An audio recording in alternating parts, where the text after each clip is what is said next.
Troisième question aux adeptes de l'enlèvement avant la période des tribulations. En quoi le passage de 1 Corinthiens, chapitre 15, versets 51 à 52, fait-il référence à un enlèvement avant la période des tribulations? Ma troisième question concerne, bien entendu, un autre passage qui est utilisé par le dispensationalisme. Ceux-ci tentent de nous faire croire que ce passage est une preuve d'un enlèvement avant la période des tribulations. On va prendre le temps de regarder ensemble ce passage et voir si ce passage peut constituer une preuve d'un enlèvement avant la période des tribulations. Alors, lisons 1 Corinthiens, chapitre 15, versets 51 à 52, qui nous dit: « Voici, c'est l'apôtre Paul qui parle aux membres de l'Église de Corinthe, il dit, « Voici, je vais vous révéler un mystère. Nous ne passerons pas tous par la mort, mais nous serons tous transformés. En un instant, en un clin d'œil, au son de la trompette dernière, car lorsque cette trompette retentira, les morts ressusciteront pour être désormais incorruptibles, tandis que nous serons changés. » Maintenant, que disent les adeptes de l'enlèvement avant la période des tribulations au sujet de ce passage? D'abord, ils mentionnent que Jésus va revenir avant la période des tribulations. Et que, permettez-moi de rire parce que c'est tellement ridicule, et que nous serons enlevés en un instant, en un clin d'œil. Est-ce que ce passage dit ce qu'ils veulent qu'ils disent? Et déjà, à la simple lecture de ce passage, nous nous apercevons qu'il y a quelque chose qui cloche dans cette doctrine. D'abord, ni ce contexte, n'infirme ou ne confirme un enlèvement avant la période des tribulations. Vous l'avez vu comme moi? Ça confirme pas, ça infirme pas, ça mentionne pas, ça réfute pas, ça dit rien à propos d'un enlèvement avant la période des tribulations. Pourtant, ce passage est interprété comme décrivant un événement instantané lié à un enlèvement avant la période des tribulations. D'après les adeptes du pré-tribulationnisme, c'est le moment où les croyants sont transformés et retirés avant la tribulation. Si vous regardez bien, ces versets ne parlent pas d'enlèvement, mais de transformation. Ce sont nos corps mortels qui sont transformés en un instant, en un clin d'œil. C'est pas nos corps qui sont enlevés en un instant, en un clin d'œil, c'est nos corps qui sont transformés en un instant, en un clin d'œil. Mais là, j'entends une petite voix des adeptes de l'enlèvement pré-tribulationnel qui vont me dire « Oui, mais transformer puis enlever, c'est pareil. » Je les vois venir, là. C'est une grosse différence. Maintenant, regardons ce que dit ce passage seulement à sa lecture. D'abord, l'apôtre Paul va nous révéler un mystère. Ce mystère, c'est que nous ne passerons pas tous par la mort. Nous ne passerons pas tous par la mort. Que nous serons tous transformés, que cela se fera rapidement, soit en un instant, en un clin d'œil, que ça se fera au son de la trompette dernière, que ça se fera au moment où cette trompette retentira, nous allons voir les morts qui vont ressusciter pour être désormais incorruptibles. Et septièmement, et finalement, nous les vivants, nous serons changés. Y a-t-il ici une seule mention d'un enlèvement qui se produirait avant la période des tribulations? Est-ce que je peux affirmer, sans l'ombre d'un doute, que ce passage confirme un enlèvement avant la période des tribulations? La réponse est non. Certes, il y a une mention, il y a ici la mention de l'enlèvement, Mais ce n'est pas un enlèvement qui se produit avant la période des tribulations. Comme je vous ai dit, la réponse est non. Il n'y en a pas. Il n'y a aucune mention de cela. Allez voir le contexte du passage. Et même tout le chapitre. Et vous en trouverez aucune. Aucune mention d'un enlèvement avant la période des tribulations. On me donne comme argument que c'est l'ensemble des passages qui confirment. Mais l'ensemble des passages, si l'ensemble des passages est comme celui-ci, sorti de son contexte, pour leur faire dire une chose qu'ils ne disent pas, alors ça n'a pas grande valeur. Ça fait une doctrine construite sur une fondation de sable ou de paille. Ça n'a aucune valeur. Si l'ensemble des versets sont des versets sortis hors de leur contexte, elle est où la valeur? Il est où le soutien biblique de cela? Encore une fois, c'est une falsification de la parole de Dieu. C'est une utilisation abusive de la Bible pour lui faire dire ce qu'elle ne dit pas. Parce que nulle part dans la Bible entière, je répète, nulle part dans toute la Bible, vous allez trouver une seule référence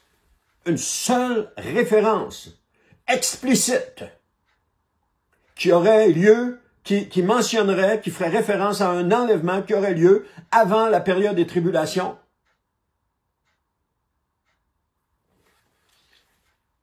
Parce que sinon, ça veut dire qu'il y aurait 2 retours de Jésus et que le Seigneur lui-même n'a jamais dit qu'il reviendrait 2 fois.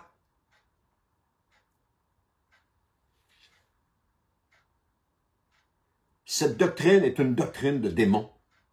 C'est rien d'autre que ça. Elle induit les croyants en erreur, leur laissant croire qu'ils ne souffriront pas puis qu'ils n'ont pas à s'inquiéter.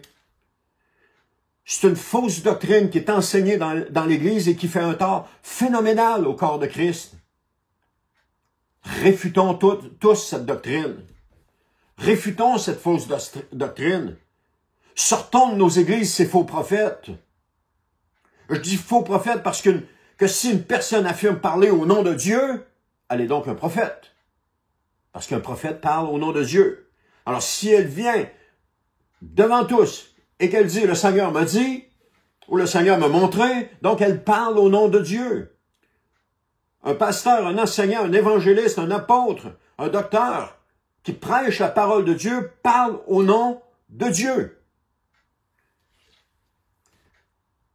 Une personne qui utilise les Écritures parle au nom de Dieu.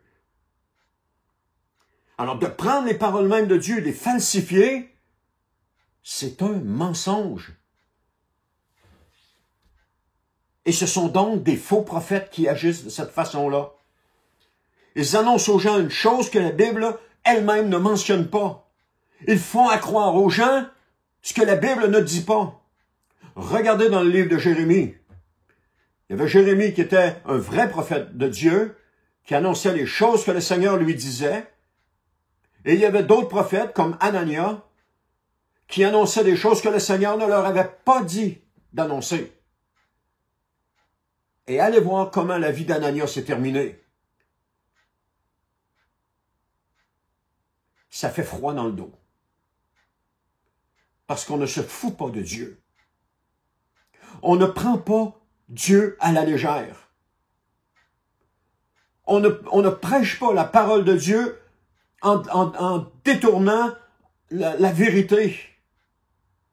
On doit prêcher la parole de Dieu telle qu'elle est.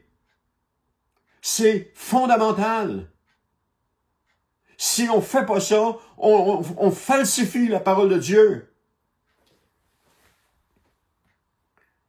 Revenons à la parole de Dieu. Revenons au fondement même de la parole de Dieu.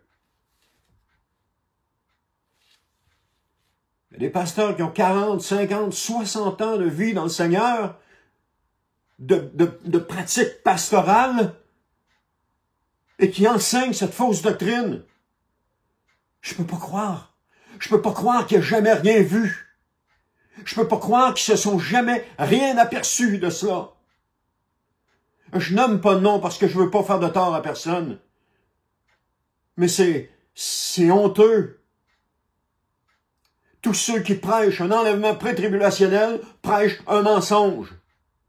Que ça vous plaise ou non.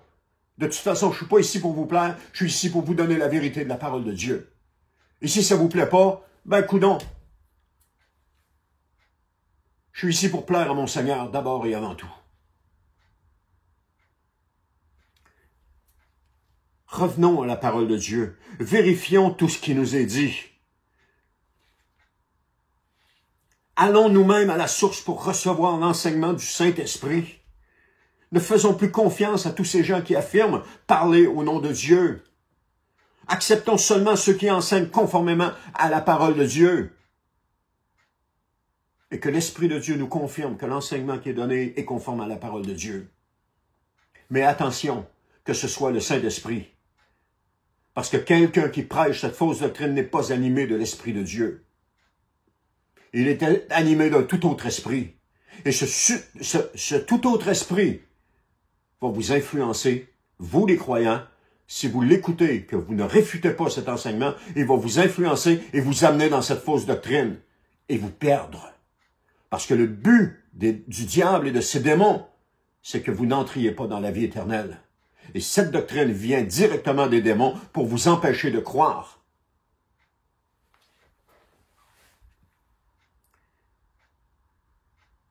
Acceptons seulement ceux qui enseignent conformément à la parole de Dieu. Ceux qui n'inventent rien et ne sortent pas les versets de leur contexte.